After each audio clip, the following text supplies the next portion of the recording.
Ibrahim Traoré, leader de la transition au Burkina Faso, se trouve à la tête d'une révolution discrète mais puissante, transformant le pays à travers des décisions stratégiques. À l'heure où des siècles d'obscurité et de dépendance à l'aide extérieure semblent toucher à leur fin, comment expliquer ce changement radical ? Le pays, longtemps perçu comme un des plus fragiles au monde, devient soudain un modèle de résilience. Et si cette transformation n'était pas un miracle, mais un processus méthodique orchestré par une vision locale audacieuse? Ce voyage nous dévoilera comment la souveraineté se construit dans les villages, les écoles et les cliniques, grâce à des actions concrètes et mesurables, pilotées par des figures comme Ibrahim Traoré. La transformation du Burkina Faso sous l'impulsion d'Ibrahim Traoré ne se limite pas à des réformes visibles. Elle incarne un bouleversement profond des fondations du pays, souvent décrit comme fragile et dépendant. La promesse de cette transition réside dans la souveraineté.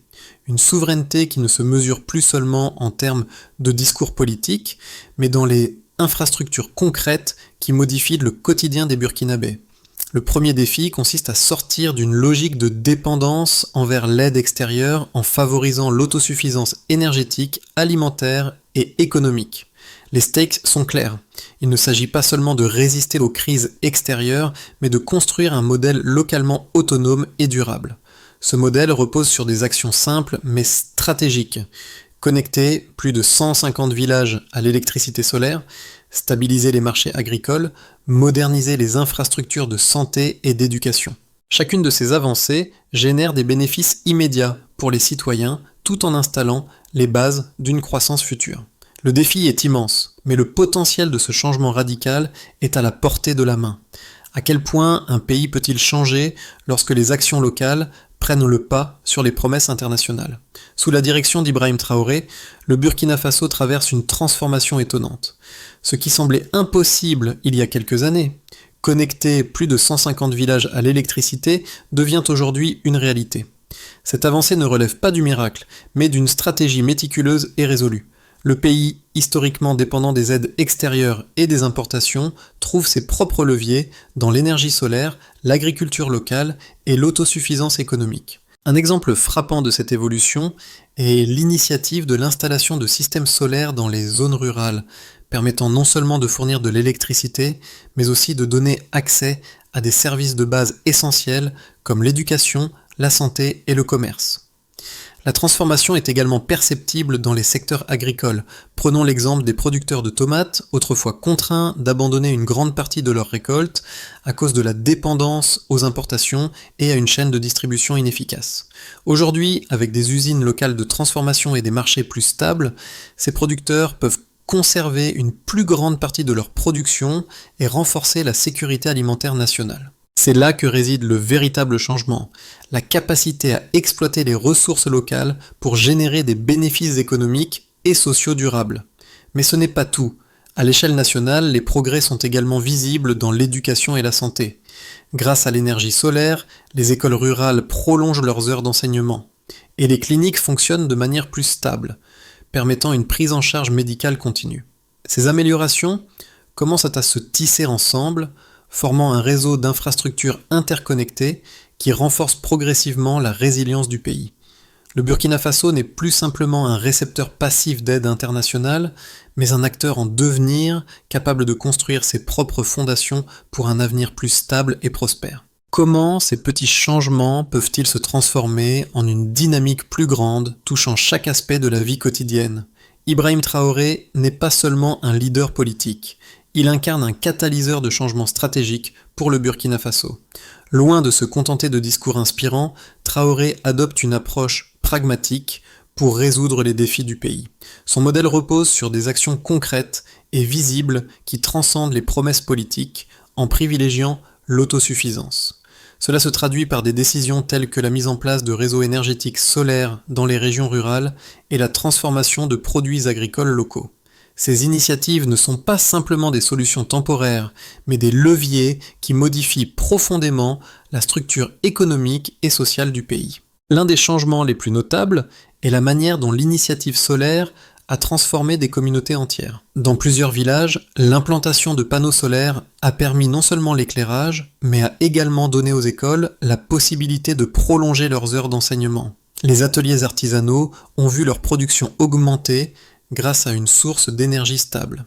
Les habitants, auparavant privés de services essentiels à cause des coupures de courant, expérimentent désormais une qualité de vie améliorée. C'est ici que l'impact de Traoré se révèle. Chaque projet qu'il soutient est conçu pour être durable, en harmonie avec les ressources locales et les besoins immédiats de la population. Mais son action ne se limite pas à l'énergie. Les réformes agricoles, notamment la modernisation des chaînes de transformation des produits agricoles, ont commencé à stabiliser les revenus des paysans, réduisant ainsi les pertes post-récolte. Cette stabilité s'étend au commerce local qui bénéficie d'une meilleure fluidité grâce à des infrastructures routières modernes. Sous la houlette de Traoré, le Burkina Faso est en train de construire les bases solides d'un avenir moins dépendant de l'aide extérieure.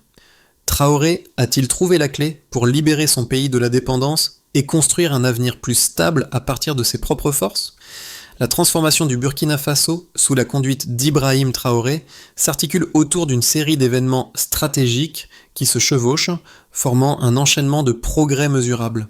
Le premier tournant majeur s'est produit avec l'activation des réseaux solaires dans les villages, un geste apparemment simple mais porteur d'une profonde signification. Ces installations ont permis d'éclairer plus de 120 villages et de fournir une source d'énergie fiable pour des écoles, des cliniques et des ateliers artisanaux. Ce changement a été immédiatement visible dans la vie quotidienne des Burkinabés, où les coupures de courant fréquentes ont cessé d'être une contrainte majeure, offrant ainsi un nouveau souffle au secteur essentiel. Ensuite, le pays a entamé un virage important dans le domaine de l'agriculture. Les fermiers, autrefois dépendants des aléas du marché international et des pertes post-récolte, ont désormais accès à des chaînes de transformation locales, qui permettent de conserver une plus grande partie de leur production. Un exemple concret est celui des producteurs de tomates, qui, grâce à une usine de transformation installée à proximité, peuvent désormais vendre leurs produits au-delà des saisons de récolte. Ce changement dans les modes de production et de consommation transforme non seulement les pratiques agricoles, mais aussi les économies locales. Parallèlement à ces progrès, l'infrastructure routière du pays a commencé à se moderniser, facilitant la circulation des marchandises et la fluidité des échanges commerciaux. La route reliant Bobo-Dioulasso à la Côte d'Ivoire, une artère commerciale clé, a été réhabilitée et modernisée, réduisant considérablement les délais de transport pour les producteurs agricoles et les commerçants. Ce projet, loin d'être isolé, s'inscrit dans une série d'investissements dans les infrastructures visant à lier plus efficacement les différentes régions du pays et à réduire la dépendance à des routes secondaires, souvent impraticables pendant la saison des pluies. Au niveau des services de santé, le pays a franchi une étape décisive avec l'amélioration de l'approvisionnement en énergie dans les hôpitaux et cliniques. Les équipements médicaux fonctionnent désormais sans interruption grâce à l'énergie solaire et les vaccins, qui étaient auparavant stockés de manière précaire, peuvent désormais être conservés à des températures stables. Cette avancée a un impact immédiat sur la qualité des soins et sur la réduction des risques liés à la gestion des urgences médicales. Enfin, l'éducation est l'un des secteurs les plus directement impactés par cette révolution. Les écoles, désormais alimentées en énergie solaire, prolongent leurs heures d'ouverture, permettant aux enfants d'étudier après la tombée de la nuit. Ce changement a non seulement amélioré la qualité de l'éducation, mais a aussi renforcé la motivation des élèves et des enseignants, en offrant un environnement d'apprentissage plus stable et prévisible. Chacune de ces étapes, bien que modeste prise individuellement, constitue un maillon d'une chaîne qui se renforce progressivement.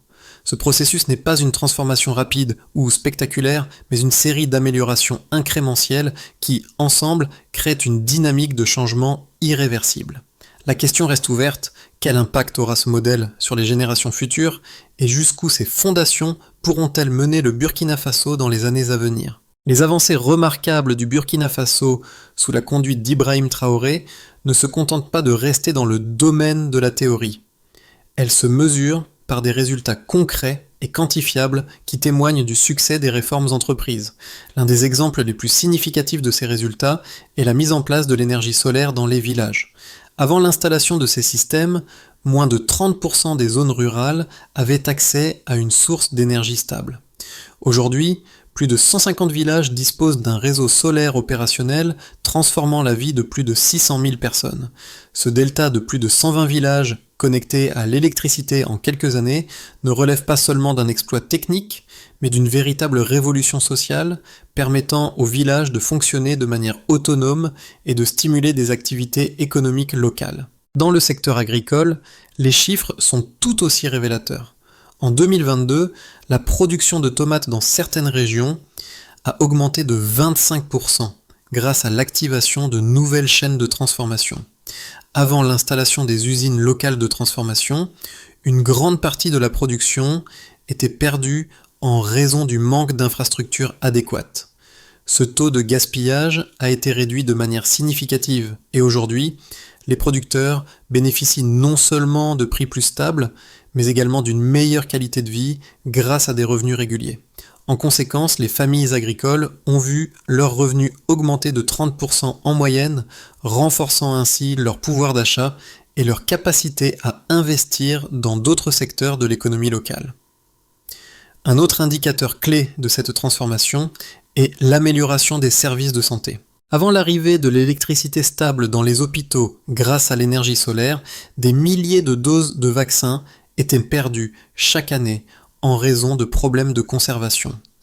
Aujourd'hui, grâce à l'énergie solaire, la conservation des vaccins est devenue fiable, ce qui a permis une augmentation de 40% des vaccinations dans les zones rurales.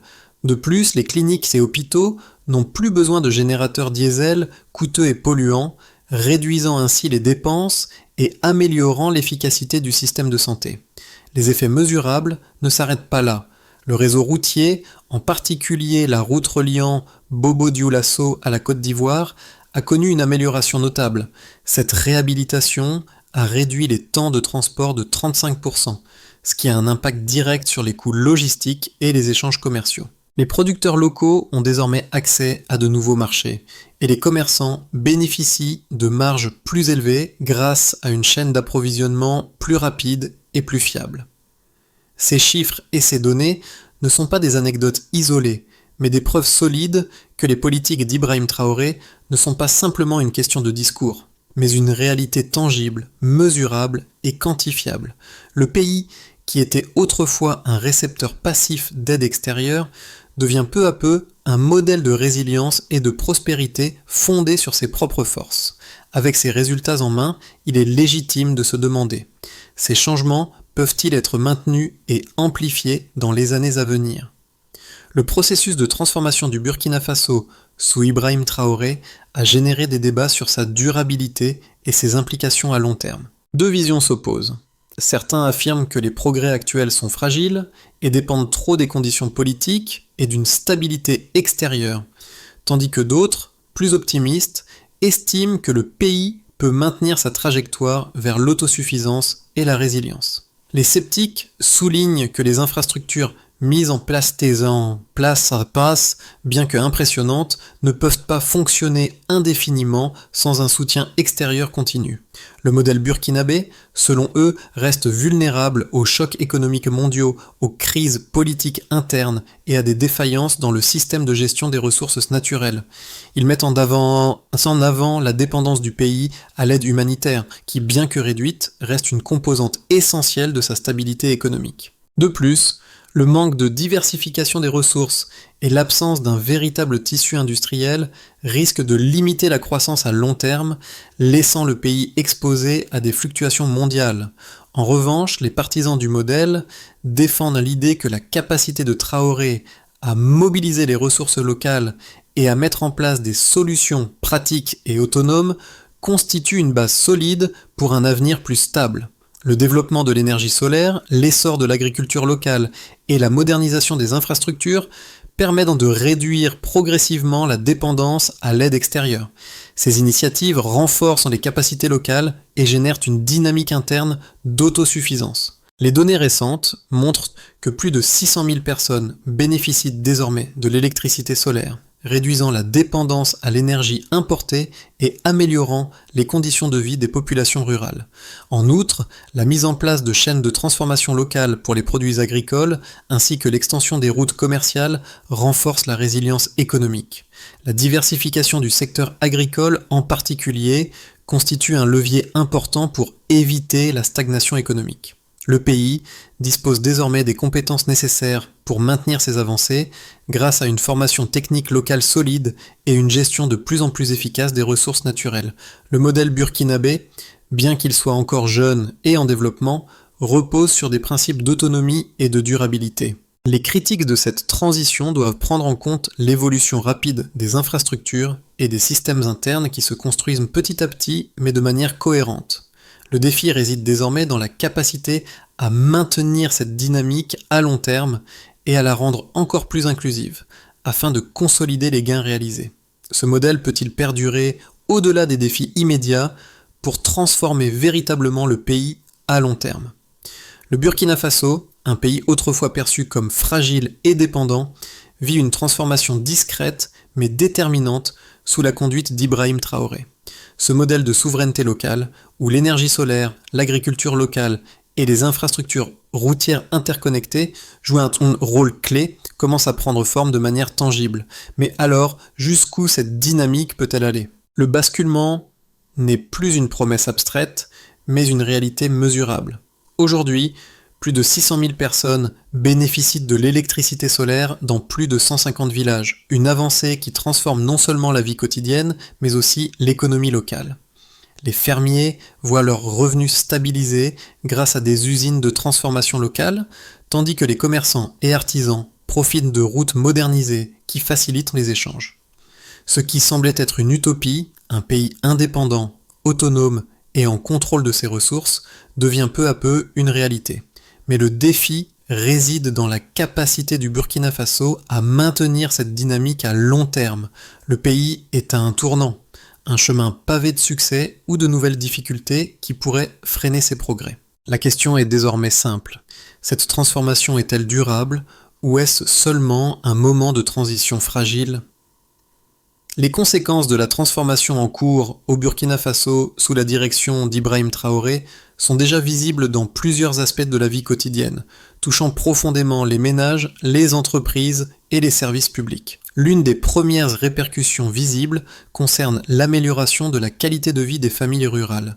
Grâce à l'accès à l'énergie solaire, les familles peuvent désormais profiter de longues heures d'éclairage, ce qui permet non seulement une meilleure organisation domestique, mais aussi plus de temps pour les enfants à étudier après le coucher du soleil. Les femmes, qui passaient auparavant des heures à chercher de l'eau, bénéficient désormais d'un approvisionnement stable grâce aux projets d'eau renforcés, ce qui réduit considérablement leur charge quotidienne et améliore leur qualité de vie. Sur le plan économique, les petites entreprises locales profitent grandement de ces améliorations. Par exemple, les ateliers d'artisans, grâce à l'accès à une source d'énergie stable, peuvent prolonger leurs horaires de travail et augmenter leur production. Cela, c'est un impact direct sur la rentabilité de ces activités, créant de nouvelles opportunités pour les travailleurs locaux. De même, les agriculteurs bénéficient de nouvelles infrastructures de transformation qui leur permettent de réduire les pertes post-récolte et d'accroître la valeur ajoutée de leurs produits. Le système de transformation des tomates, par exemple, a permis de créer des emplois et de renforcer la sécurité alimentaire tout en stabilisant les revenus des producteurs locaux. Les services publics ont également été améliorés de manière significative. Les hôpitaux et cliniques, désormais alimentés en énergie solaire, sont en mesure de fournir des soins de manière plus stable, et les vaccinations, qui auparavant étaient compromises à cause de problèmes de conservation, peuvent désormais être effectuées de manière fiable. Ce changement a eu un impact direct sur la santé publique, avec une réduction des maladies liées à la chaleur et une meilleure gestion des urgences médicales. La modernisation des infrastructures, notamment les routes, a permis de réduire les coûts logistiques et d'améliorer l'accès au marché. La réhabilitation de la route reliant Bobo-Dioulasso à la Côte d'Ivoire a significativement diminué le temps de transport des marchandises, facilitant les échanges commerciaux et augmentant l'efficacité du commerce régional. Les producteurs locaux ont désormais accès à de nouveaux marchés, ce qui leur permet d'augmenter leurs revenus et de diversifier leurs sources de financement. Enfin, ces répercussions ne se limitent pas à l'économie et aux services publics. Elles se manifestent également dans la croissance du sentiment de confiance au sein de la population. Les Burkinabés commencent à voir les effets tangibles des réformes et à croire en un avenir plus stable et plus autonome. La transition énergétique et agricole offre des résultats mesurables, mais ce qui est peut-être encore plus important, c'est le changement dans la mentalité collective. Un sentiment de possibilité, un sentiment que les défis, bien que nombreux, peuvent être surmontés avec des solutions locales. Si ces changements peuvent se maintenir, quelle pourrait être l'étendue des répercussions sur les générations futures, tant au niveau économique que social ? Les 6 à 12 prochains mois seront cruciaux pour le Burkina Faso, marqués par des défis et des opportunités qui détermineront la trajectoire future du pays. 3 scénarios distincts se dessinent en fonction de la manière dont le pays gérera ses progrès actuels. Le scénario de base présente une vision du Burkina Faso qui consolide ses progrès de manière régulière. Consolidation progressive. Dans ce scénario, les projets déjà en place continuent de se développer à un rythme modéré mais stable. Les réseaux solaires étendus dans les villages, les chaînes de transformation agricole et la modernisation des routes commerciales suivent leur cours sans grand changement, mais avec des améliorations régulières. La maintenance des infrastructures devient la priorité, et les Burkinabés continuent à bénéficier de services de plus en plus fiables. Les effets sur la vie quotidienne sont visibles à travers une augmentation continue de l'accès à l'électricité, une plus grande sécurité alimentaire grâce au système de transformation et une fluidité accrue du commerce local.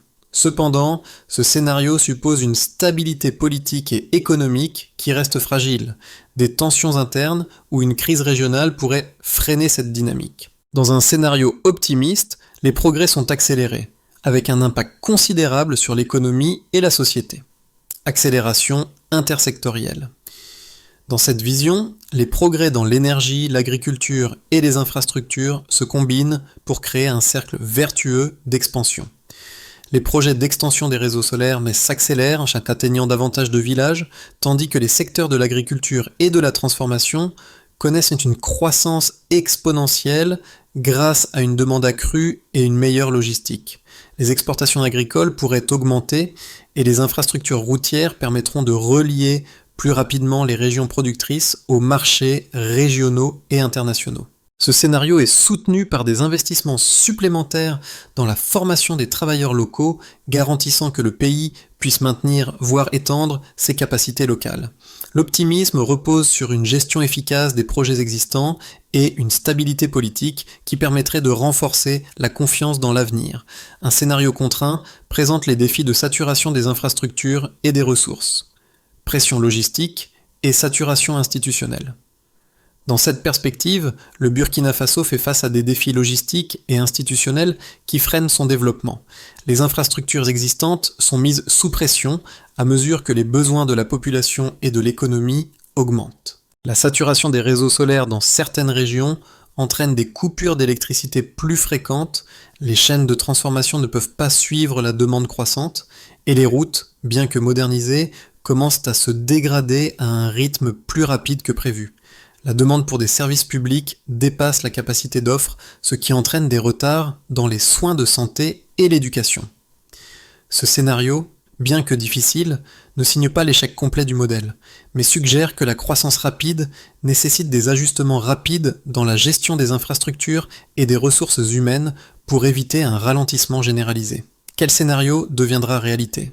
La capacité du Burkina Faso à gérer ces défis déterminera s'il pourra maintenir son élan ou si les obstacles risquent d'entraîner un ralentissement temporaire. Les progrès réalisés au Burkina Faso sous la conduite d'Ibrahim Traoré ne sont pas seulement des statistiques ou des projets abstraits. Ce sont des changements concrets qui ont un impact direct sur la vie quotidienne de millions de personnes. Mais comment ces transformations résonnent-elles au-delà des chiffres et des infrastructures ? Pour les Burkinabés, ces changements touche des aspects aussi fondamentaux que la sécurité alimentaire, l'accès à l'éducation et à la santé, et la possibilité d'une vie plus stable. Les familles rurales, autrefois plongées dans l'obscurité et l'incertitude, bénéficient désormais d'un accès fiable à l'énergie solaire. Les enfants peuvent étudier après la tombée de la nuit. Les femmes ont plus de temps pour des activités productives au lieu de chercher de l'eau, et les agriculteurs voient leurs récoltes transformées en produits à valeur ajoutée grâce à des usines locales. Ces changements, bien qu'ils paraissent modestes, se combinent pour offrir une vie meilleure, plus prévisible et plus stable. Dans les villes, les commerçants et les artisans profitent des nouvelles infrastructures qui facilitent le transport des biens et la connexion avec les marchés locaux. La modernisation des routes réduit les coûts logistiques et ouvre de nouvelles possibilités commerciales. Les services de santé, auparavant limités par des coupures de courant et un accès difficile à des équipements de qualité, se stabilisent grâce à l'énergie solaire, offrant aux citoyens une prise en charge plus fiable et moins dépendante des aléas extérieurs. Ces histoires individuelles, de familles et de petites entreprises qui prospèrent grâce à ces changements montrent la véritable portée de la transformation. Ce ne sont pas seulement des histoires de progrès économique, mais des récits de résilience, d'espoir et de réaffirmation du pouvoir local face aux défis mondiaux. Pour ceux qui vivent cette transformation, la question est comment ces changements peuvent-ils être renforcés et élargis pour profiter à encore plus de personnes à travers le pays ? Le Burkina Faso, sous l'impulsion d'Ibrahim Traoré, a fait des progrès impressionnants, mais la route vers un avenir durable et prospère nécessite des actions concrètes et un engagement continu. Pour que ces avancées se renforcent et bénéficient à un plus grand nombre de Burkinabés, il est essentiel de suivre un plan d'action stratégique et coordonné. Voici quelques étapes clés pour consolider et étendre les réformes en cours. 1. Renforcement des compétences locales. La formation continue des techniciens, des artisans et des agriculteurs locaux est cruciale pour maintenir et développer les projets existants. Des programmes de formation en énergie solaire, en gestion des ressources naturelles et en agriculture durable doivent être mis en place pour garantir que les compétences nécessaires restent au sein du pays. L'objectif est de créer une main-d'œuvre qualifiée, capable de maintenir les infrastructures, d'adapter les technologies locales et de former les générations futures. 2. Expansion des infrastructures rurales. Afin de toucher davantage de villages, il est primordial d'élargir les projets d'électricité solaire et de renforcer les chaînes de transformation des produits agricoles. L'extension du réseau routier, en particulier les routes secondaires, est essentielle pour connecter les régions rurales aux centres économiques, facilitant ainsi le commerce et la circulation des biens. Ce réseau d'infrastructures interconnectées permettra de stabiliser les marchés locaux et d'accélérer la croissance économique. 3. Digitalisation des services publics. La numérisation des services administratifs, sanitaires et éducatifs est indispensable pour améliorer l'efficacité et réduire la bureaucratie.